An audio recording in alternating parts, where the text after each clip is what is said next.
basaasaddii ay ku kulmeen arrimo badanaa aanay suuragal ahayn inay dadku kulmiyaan. waa gabadhu dhalatay Kuuriyada Waqooyi, maskaxdeedana ay buuxiyeen afkaarta qalafsan ee Pyongyang. waxay ku dhaka jartay in ka badan 115 qof, balse maanta waa hooyo carruur haysata oo naxariis badan, sidoo kale waa muwaadinad dalkeeda jecel. kadib markii ay Kuuriyada Koonfureed cafis u fidisay isla markaana ay siisay dhalashada dalkeeda, waxaa hadda dhibaa xasuusaha dilkii argagaxa lahaa ee ay geysatay 30 sano ka hor, markaasi oo ay miino gelisay diyaarad rakaab oo ay lahayd Kuuriyada Koonfureed sannadkii 1987. xilligaasi oo lagu jiray diyaargarowga ciyaaraha olombikada adduunka oo qorshuhu ahaa in Seoul ay martigeliso sannadkii 1988. agtaraddii basaasadda ahayd 27 January 1962 Kim Hyang-hwe waxay ku dhalatay Pyongyang, waxaana dhalay aabbo diblomaasiya. qoyskeeda ayaa ka guuray Kuuriya, aabbaheedna waxaa loo magacaabay safiirka hafaana u fadhiya Kuuriyada Waqooyi, waxaana halkaas ay ka bilowday geedigeeda waxbarasho. waxbarashada oo ay ku fiicnayd ayaa ka dhigtay mid safaaraddu ay si gaar ah indhaha ugu hayso, heer ay gaadhay in warbixinnada sirdoon aad loogu soo hadal qaado, magaceeduna uu gaadho Pyongyang. markii ay ku soo laabatay Pyongyang, waxaa loo diyaariyey wax kasta oo ay u baahnayd si ay u barato jilitaanka, iyadoo geesta kalena barbar waddo waxbarashadeedii caadiga ahayd. Hyang waxba kalama ay socon qorshaha ay ka damacsan yihiin sirdoonka dalkeedu ee ah in iyada qudheeda loo qaramaynayo inay ka mid noqoto sirdoonka Kuuriyada Waqooyi, waxaana ay kuwan heshay kadib markii laga codsaday inay qayb ka noqoto filim Kuuriyada Waqooyi soo saaraysay, kaasi oo lagu dacaayadaynayay Kuuriyada Koonfureed laguna ammaanayay Kuuriyada Waqooyi. markii ay dhammaysay dugsiga sare oo ay kaga baxday kaalmaha sare, waxay bilowday barashada afka Jabaaniiska. wakhtigaasina waxaa si cad loogu sheegay in laga shaqaalaysiiyey ciidanka sirdoonka Kuuriyada Waqooyi, waxaana looga yeedhay xafiiska sarkaal ka mid ah saraakiisha ugu sarraysa dowladda, halkaasi oo ay sidoo kale kulan kula qaadatay xubin ka tirsan xisbiga kacanka Kuuriyada Waqooyi, waxaana uu sheegay inay u diyaargarowdo howlgal dalka dibaddiisa ah.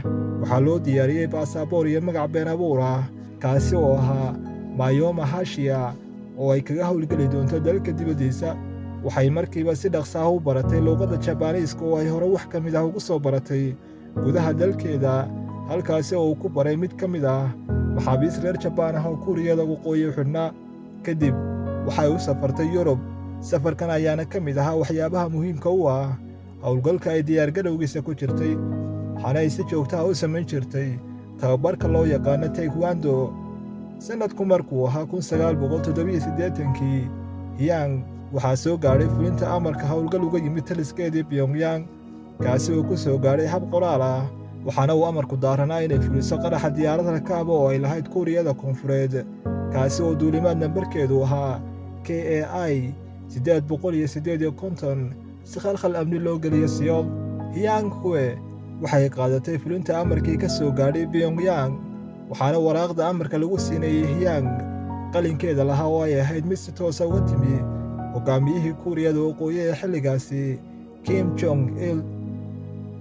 Kim Hyang-hwe waxaa loo ballanqaaday haddii fulinta howlgalkani ay ku guulaysato in wax dambe oo loo dirayaa aanay jirin, farxadna ay kula noolaan doonto qoyskeeda.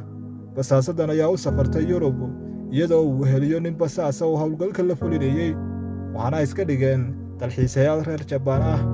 caasimadda Serbiya ee Belgrad waxaa iyana ku sii sugnaa 2 basaas oo kale oo u xil saarnaa inay bambada gacanta u geliyaan Hyang, waxaana bambadani ay ahayd mid farsamo ahaan loo ekaysiiyey raadiyaha Panasoniga.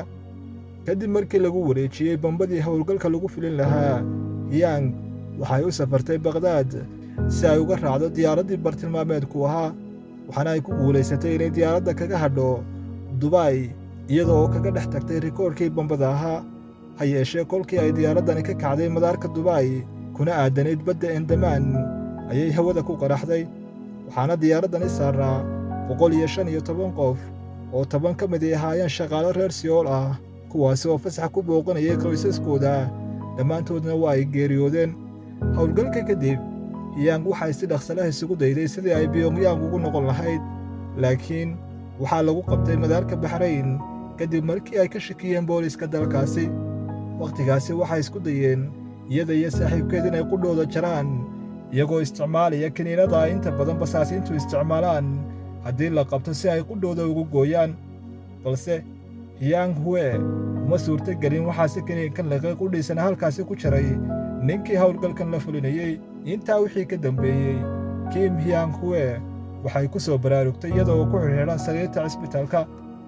booliska dalka Baxrayn ayaa ku bilaabay baaritaan su'aalo lagu weydiinayey, laakiin way dafartay waxayna ku adkaysatay inay ka soo jeedo Jabaan. ha yeeshee boolisku waxay ku qanci waayeen sida ay ugu hadlayso luuqadda Jabaaniiska, waxayna boolisku mariyeen baaritaanno dheeri ah oo ugu dambayn ku kalifay Yang inay qirato wax walba.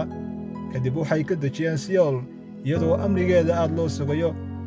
Diseembar 1987 waxaa laga soo dejiyey gegida Seoul ee caasimadda Kuuriyada Koonfureed iyadoo ah maxbuus katiinadaysan, afkana qalab ugu jiro si aanay carrabkeeda u calaashan ama aanay qudha isaga jarin.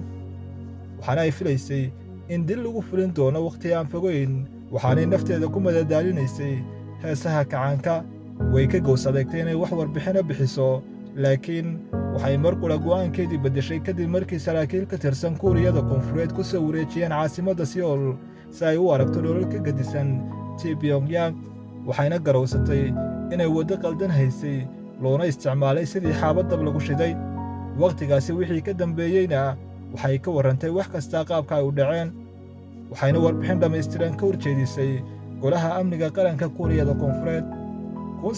1989 waxay maxkamadu ku xukuntay dil, waxaase kadis ku noqotay kadib markii madaxweynihii Kuuriyada Koonfureed Roh Tae-woo uu cafis u fidiyey, maadaama oo iyada lafteeda loo adeegsaday sidii qori xaaba ah oon waxdana laga qabin nolosheeda, iyaduna ay dhibbana kale tahay. cadhadii ay shacabka Kuuriyada Koonfureed u qabeen ayay iskaga maydhay war-saxaafadeed ee warbaahinta kula hadashay, kaasi oo shacabku ay ilmadii xajisan waayeen, iyadoo ka cudur daaratay kana cafis dalbatay shacabka iyo qoysaskii ay ehelkooda ku qurbaxeen burburkii diyaaraddaasi. Yang waxay qortay buug ay ugu magacdartay ilmadii naftayda. buuggaasi ay ugu tabarrucday qoysaskii ay dadkooda ku geeriyoodeen diyaaraddii ay qarxisay. Kim Yang Hue hadda waa hooyo 60 jir ah oo carruur haysata, waxaana weli murugo ku haysaa wixii ay geysatay, iyadoo ay hadda amnigeeda sugaan booliska Kuuriyada Koonfureed.